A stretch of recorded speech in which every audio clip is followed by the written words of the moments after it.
Fala, impressionadores, tudo bem? Dando sequência à nossa aula sobre algoritmos de aprendizado, hoje eu vou falar para vocês sobre um algoritmo de aprendizado não supervisionado, o K-Means. Mas se você não sabe o que é aprendizado não supervisionado, não entende sobre esse algoritmo, fica tranquilo que a gente vai ver tudo isso nessa aula. Só que antes da gente seguir, vou pedir para vocês deixarem a curtida e seguir a gente aqui no canal se você ainda não segue, porque isso motiva muito a gente a trazer novos vídeos como esse. Então deixa a curtida, aproveita para baixar o material que está aqui embaixo.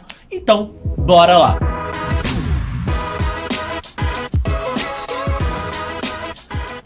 Para começar a falar de aprendizado, a gente pode começar se perguntando como as máquinas aprendem. Então vamos supor que eu quero que a minha máquina aprenda alguma coisa, que ela gere um modelo, que é basicamente um conjunto de regras, mas como ela vai fazer isso? Quais são os passos que ela acaba seguindo? E eu gosto muito de usar a analogia de um bebê aprendendo. Quando a gente tem um bebê, ele acaba se envolvendo, ele acaba sendo exposto a algumas situações e ele usa essas situações para criar padrões. Por exemplo, quando eu faço toda a minha tarefa, eu ganho um biscoito. Quando eu almoço bem, os meus pais ficam felizes. Então ele consegue achar relações entre o que ele faz e o que traz algum resultado. E baseado nesses padrões, ele acaba criando seus próprios modelos. E com o aprendizado de máquinas é algo muito semelhante a isso. Só que em vez de expor as situações, nós vamos entregar dados. E a gente vai ter um modelo ali de aprendizado de máquinas para gerar esses padrões aqui. Então, basicamente, dos dados, a gente gera padrões e esses padrões a gente coloca dentro do que a gente chama de modelo, que basicamente vai ser um conjunto de regras, seja para classificar um animal como gato ou cachorro, seja para encontrar uma fraude dentro de transações de cartão de crédito.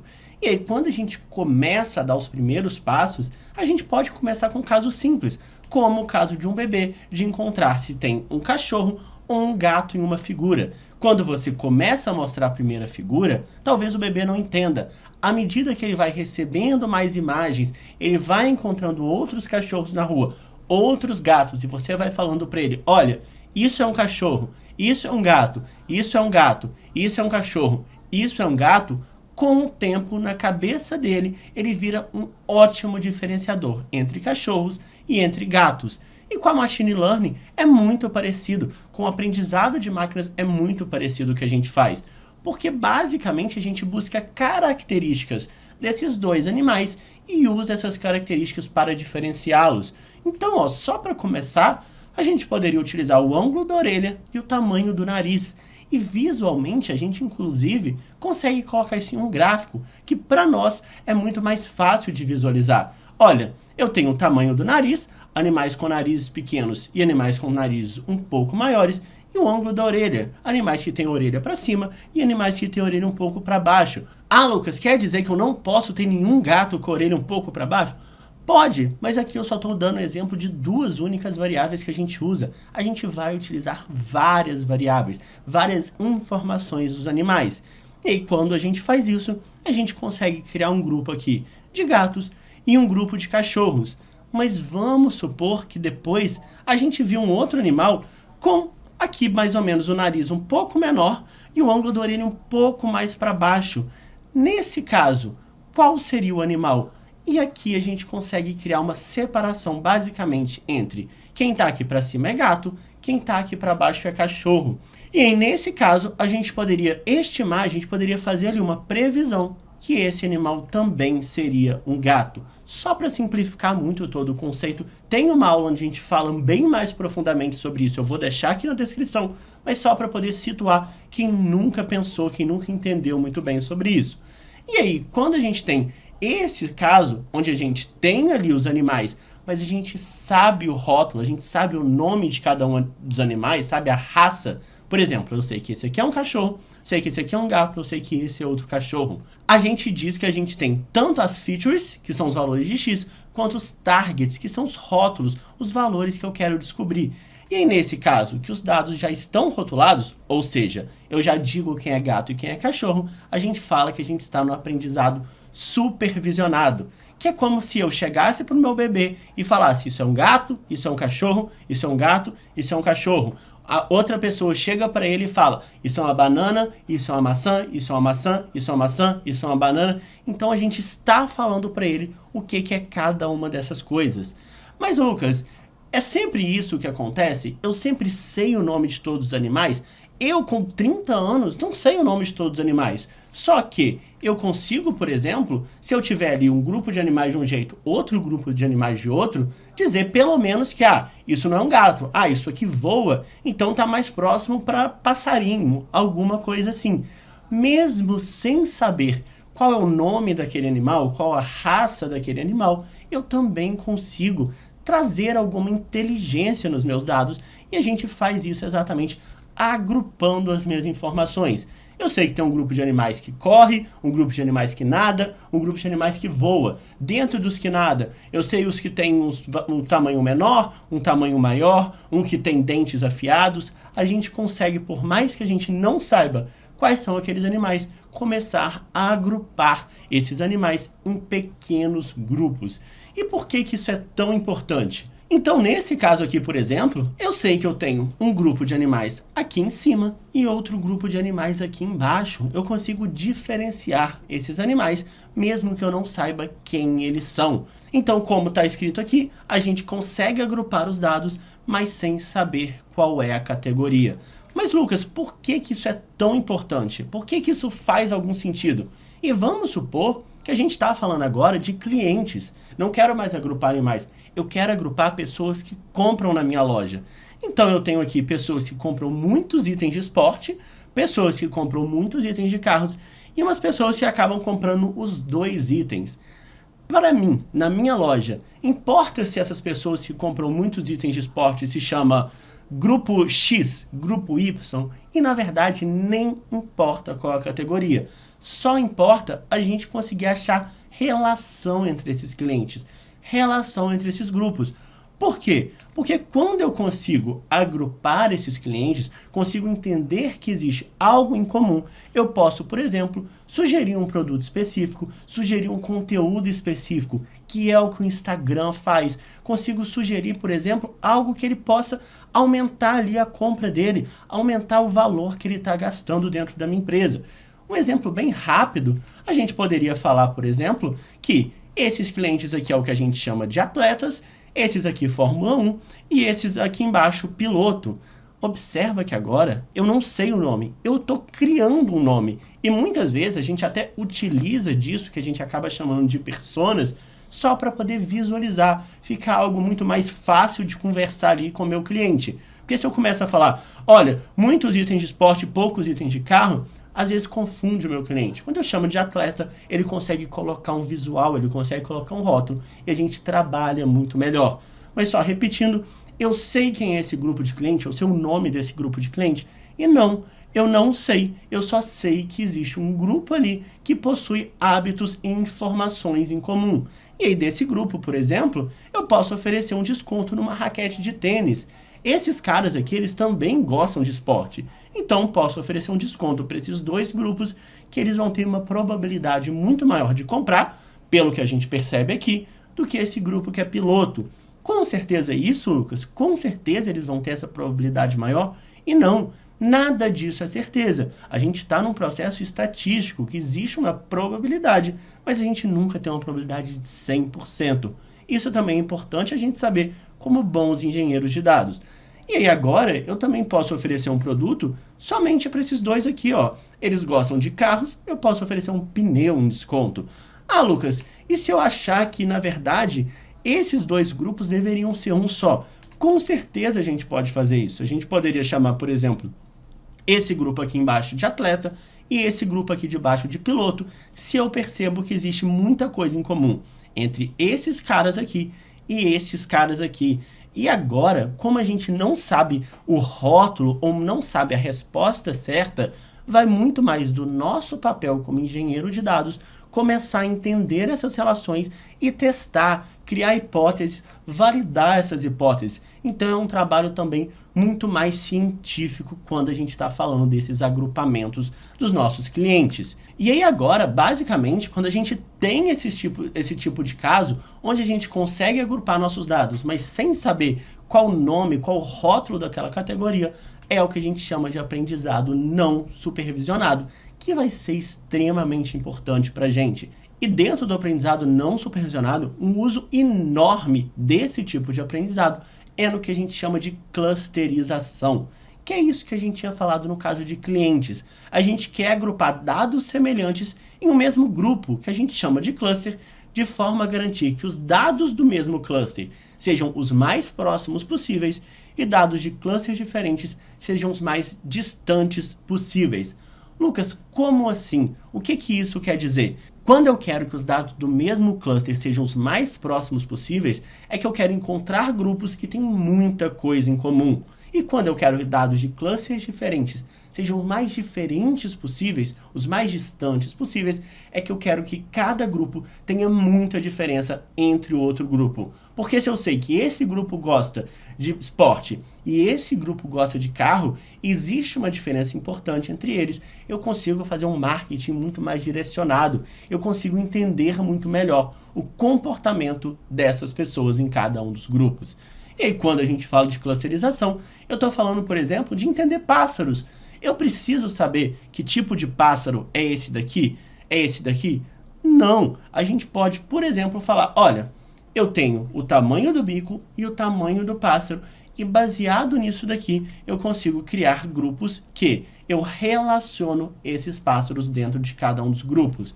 E olha, tem um pássaro muito diferente aqui. Ele vai estar muito distante desses grupos que a gente tem. Então agora, olha, eu tenho um grupo de pássaros aqui em preto, um grupo de pássaros em vermelho, um grupo de pássaros em verde e um grupo de pássaros em amarelo. Importa para mim quem é esse pássaro, se é beija-flor, se é não sei nome de pássaros, mas só que não importa. Por quê? Porque se eu sei que esse pássaro aqui tem uma necessidade, esse pássaro tem uma frequência de visitar o meu habitat, ou esse pássaro precisa de uma ração exclusiva, eu sei que esse pássaro aqui também, esse pássaro aqui também e esse pássaro aqui também. Então, mesmo sem saber o nome, eu consigo direcionar esforços específicos para esse grupo de pássaros, a mesma coisa para esse, mesma coisa para esse e mesma coisa para esse. E como esse pássaro aqui está muito distante, a gente pode, inclusive, entender anomalias também no nosso dado.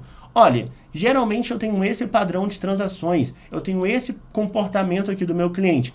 Esse comportamento muito diferente, será que é um problema? Será que é um cliente que eu preciso olhar mais de perto? Será que é um cliente que está saindo da minha empresa?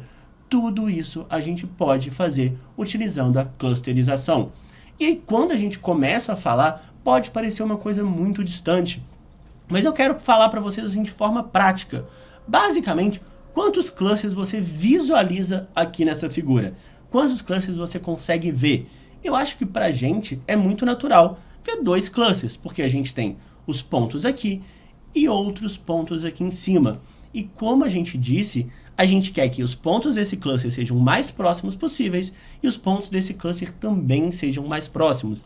Mas entre os 2 clusters, a gente quer que tenha a maior distância possível, que é exatamente isso que a gente está fazendo aqui. E aí, quando a gente utiliza agora o K-means, que é o algoritmo que eu vou falar para vocês, olha o que acontece. A gente acaba separando dessa forma aqui. E Lucas, por que o K-means fez isso? Por que a gente tem esse tipo de separação? E a resposta disso vai muito em relação ao algoritmo, de como esse algoritmo funciona. Porque se eu quiser entender esse ponto, eu preciso entender como o algoritmo funciona. Mas a primeira pergunta que a gente já pode refutar logo é alguém dizer, ele não funcionou para esse dataset. E sim, ele funcionou. O K-means conseguiu separar os nossos dados. Mas qual o motivo dessa classificação? Então vamos lá e vamos falar do funcionamento desse algoritmo.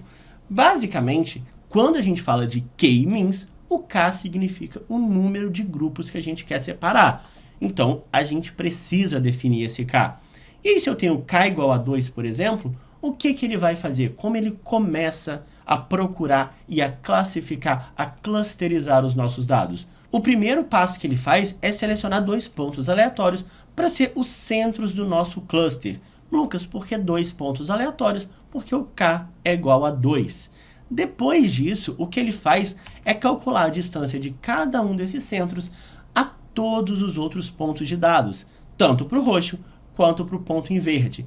E para cada um desses pontos, ele vai analisando a distância entre o centro roxo e o centro verde e vai atribuindo cada um dos pontos ao centro mais próximo. Então, ó, esse ponto está mais próximo do centro roxo, ele é roxo. Esse ponto está mais próximo do centro verde, ele vai ser verde. E ele faz isso para todos os pontos e classifica todo mundo. Depois que ele classificou todo mundo, ele utiliza esses pontos aqui para criar um novo centroide. O centroide vai ser baseado nessa distância dos pontos, e aí, de novo, com esse centroide que ele acabou de criar, ele reclassifica os pontos. Vamos supor que eu tivesse um ponto aqui que foi classificado como roxo. Se ele estivesse mais próximo do centroide verde agora, ele ia ser classificado como verde. E ele vai refazendo essa classificação para todos os centroides que a gente tiver. Então, meu centroide mudou de lugar. Eu refaço todo esse processo. E a gente refaz até que o meu centroide pare de se mexer. E aí eu trouxe essa explicação do algoritmo exatamente para vocês entenderem por que esse ponto aqui estava como amarelo. Porque se eu mostrar o centroide dos pontos em amarelo e o centroide dos pontos em roxo, vocês vão ver que esse ponto está muito mais próximo dos dados em amarelo. E com isso ele foi classificado com amarelo. Então esse ponto aqui, esse ponto em amarelo, está muito mais próximo do centroide dos pontos em amarelo do que do centroide dos pontos em roxo. E por isso ele foi classificado como amarelo. Caso vocês queiram fazer qualquer outra comparação, vocês vão sempre perceber que cada ponto é classificado de acordo com o seu centroide mais próximo. E aí eu sei que muita gente pode estar se perguntando, por exemplo, Lucas, mas e se a gente tivesse escolhido esses 2 pontos aqui para começar? Se a gente tivesse feito isso, olha o que ia acontecer. A gente ia classificar dessa forma, o primeiro centroide, ele estaria dessa forma aqui. E quando a gente tem esses centroides dessa forma, observa que agora esses 2 pontos estão muito mais próximos desse centroide em roxo aqui. Então eles vão ser classificados de roxo por causa desse centroide. E aí, como isso acontece, eles também são roxos e agora a gente recalcula esses centroides. Lembra que eu falei para vocês que a gente sempre vai recalculando esses centroides? Então a gente vai fazer isso novamente. E agora eu recalculei esses centroides e eles voltaram para essas posições.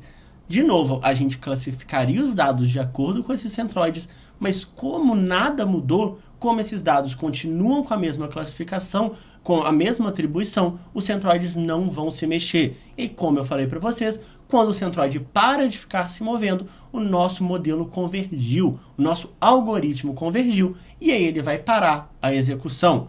Só que nesse caso aqui, a gente pegou 2 pontos muito próximos e o problema foi resolvido. Os pontos foram classificados corretamente. Mas isso sempre vai dar certo? E nem sempre isso vai dar certo. E para tentar resolver isso, para tentar evitar que a gente pegue pontos muito próximos, a gente pode selecionar o parâmetro init. E por padrão, o próprio algoritmo já coloca o init como k-means++.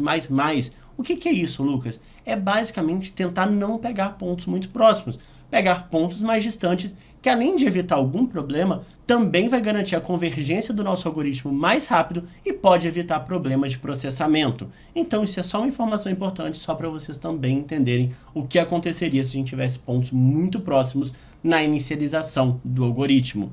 E aí também, uma outra dúvida que eu acho que é muito importante é a pergunta: e se a gente usasse k igual a 3?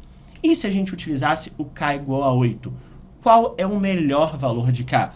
E para resolver isso, uma das opções é o que a gente chama de método do cotovelo, ou elbow method, que basicamente vai nos dizer assim: olha, testa alguns Ks e analisa a dispersão dessas informações. Quando eu tiver um cotovelo aqui, é basicamente o momento que eu achei o meu K ali meio que ideal. Claro que, como eu expliquei para vocês, não existe um K ideal. Vai depender do problema de negócio, vai depender das hipóteses dos testes que a gente vai fazer, mas esse K que está no cotovelo é um bom direcionamento da gente ali começar os nossos projetos quando a gente não tem nenhuma noção sobre os dados, sobre as informações e sobre o problema que a gente quer resolver. Tá, Lucas, mas o que é dispersão? A dispersão vai ser basicamente a soma do quadrado da distância entre cada ponto e os seus centroides.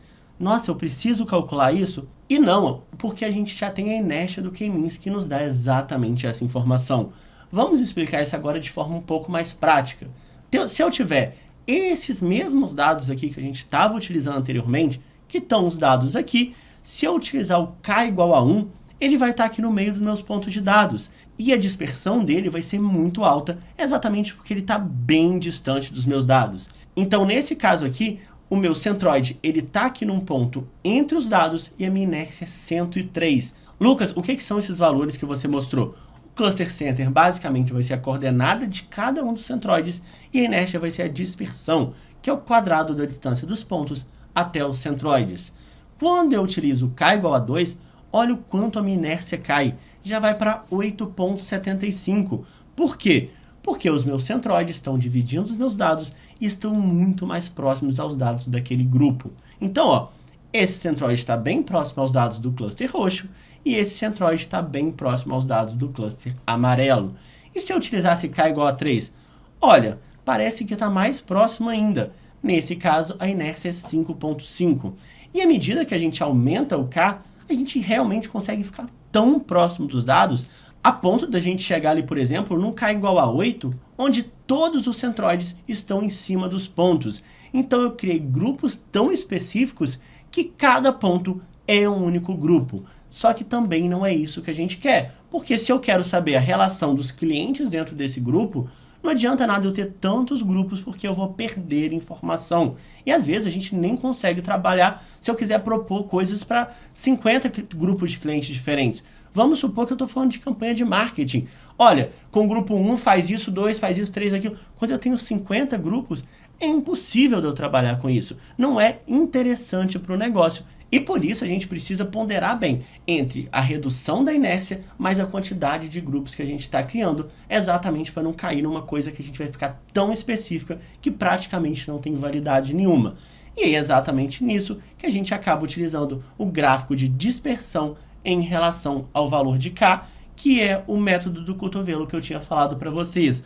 Porque parece que aqui a gente tem um cotovelo e nesse caso a gente pode considerar que o melhor K para esses dados é um K igual a 2. E com isso a gente fecha essa parte teórica do K-means, porque eu fiz questão de trazer essa teoria para vocês, porque é muito importante vocês entenderem a lógica. Porque agora que a gente não tem os rótulos, a gente precisa ter uma abstração um pouco maior e precisa entender muito mais o resultado que o nosso algoritmo está gerando.